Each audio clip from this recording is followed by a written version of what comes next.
Chicos, que Dios los bendiga, sean bienvenidos al área de ciencias sociales. El día de hoy continuamos con el tema anterior. Recuérdense que hemos estudiado las clases sociales de la época colonial. Así es que entramos entonces al repartimiento. ¿A qué se le llamaba repartimiento? Se le llamaba repartimiento porque a cada cierto tiempo se entregaba una cantidad de indígenas para ser repartido entre los españoles. Recuérdense que los españoles eran los que tenían el poder más alto, son los que manejaban todo el gobierno, podríamos decir de esta forma, y ellos eran los que encabezaban el mando y todo de ese entonces. Así es de que los españoles, ellos se sentían como dueños de los indígenas. Entonces, la cantidad de indígenas que había, pues tenían que dividírselos en partes iguales para cada español o cada grupo de españoles que vivían en este país y más que todo en Centroamérica. Así es que estos se empleaban en los trabajos más pesados como construcción de puentes, edificios, caminos. Entonces, chicos, a esto se le llamaba repartimiento. También tenemos lo que es ganadería. La ganadería se desarrollaba en la crianza de ganado vacuno, caballar, mular y lanar. El ganado se trajo de Europa, pero se adaptó muy bien a las tierras de América. Quiere decir de que todo el ganado que vino de Europa, pues aquí en nuestras tierras de América, bien pudo seguir reproduciéndose y pues continuar ellos pues con este tipo de crianza de ganados. También tenemos la industria. En la industria, pues la caña de azúcar y el añil fueron muy importantes, pero también el gremio de obreros, plateros, albañiles, zapateros, sastres y carpinteros. A eso se dedicaban. Entonces en la industria pues se fue desarrollando poco a poco y vemos de que se le llama gremio porque pertenecían a grupos. Ellos tenían sus grupos de albañiles, sus grupos de zapateros, de sastres, elaboraban todo esto para poder enviar sus mercaderías. Luego el comercio, después que los obreros, los albañiles, los zapateros y todos ellos elaboraban su producto, entonces sí ya venía el comercio, que se transportaban en barco. Les llevaba mucho tiempo para llegar a España. Todo este producto era transportado a España. Entonces, para poder embarcar los productos, construyeron puertos en toda Centroamérica. También se construyó una red de caminos llamada Ruta de las Mulas. Así es de que, chicos, construyeron ellos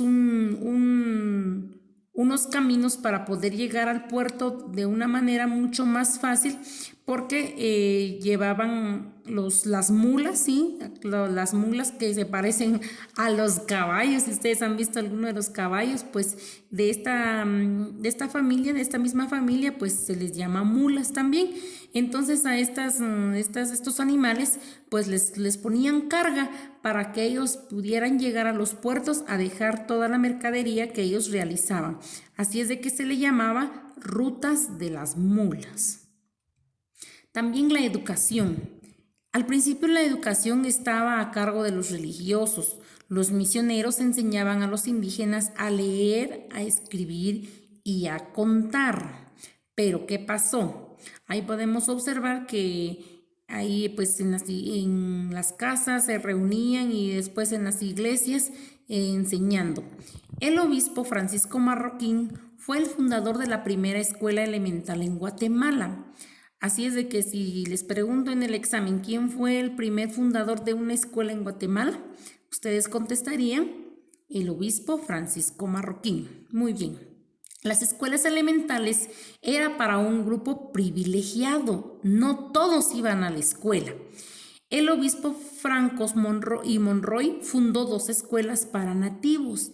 En los colegios mayores la educación era solamente para los criollos y enseñaban artes y oficios.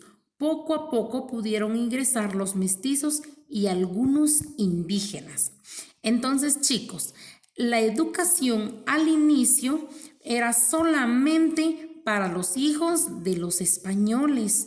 Así es de que los indígenas y los mestizos fueron a través del tiempo ingresando. Quizás los mestizos tenían un poquito más de privilegios, pero los indígenas, ellos prácticamente se dedicaban a la servidumbre de los españoles. Entonces, un aspecto muy importante, si se recuerdan en la clase anterior, habíamos dicho que los indígenas, después de ser dueños de sus tierras, pasaron a ser esclavos. Qué duro, me imagino, para ese tiempo. Entonces, la universidad, el 31 de enero de 1676, el rey dio autorización para la creación de la universidad, que recibió el nombre de Real Universidad de San Carlos, en honor al rey Carlos II. Así es que la Universidad de San Carlos de Guatemala, que conocemos hoy en día, por primera vez se llamó Real Universidad de San Carlos. Esta fue fundada en Guatemala, era la tercera en toda América. Se le atribuye al obispo Francisco Marroquín el iniciar los trámites para la fundación de dicha universidad. Entonces, el obispo Francisco Marroquín, pues vemos que sobresale mucho en la fundación de la educación en Guatemala. Y ahí podemos observar algunas de las fotografías de la universidad, de la Real Universidad de San Carlos. Esta está situada hoy en día en Antigua Guatemala. Si alguno de ustedes ha visitado Antigua Guatemala, pues ahí podemos apreciar todo lo que en la época colonial pues se pudo haber dado.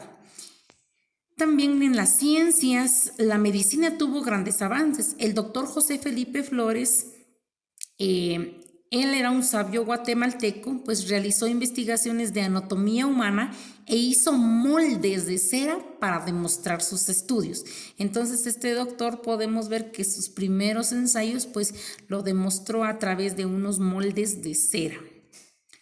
En las artes y la arquitectura, se desarrolló construcción de grandes templos y el arte barroco se caracterizó por ser adornado.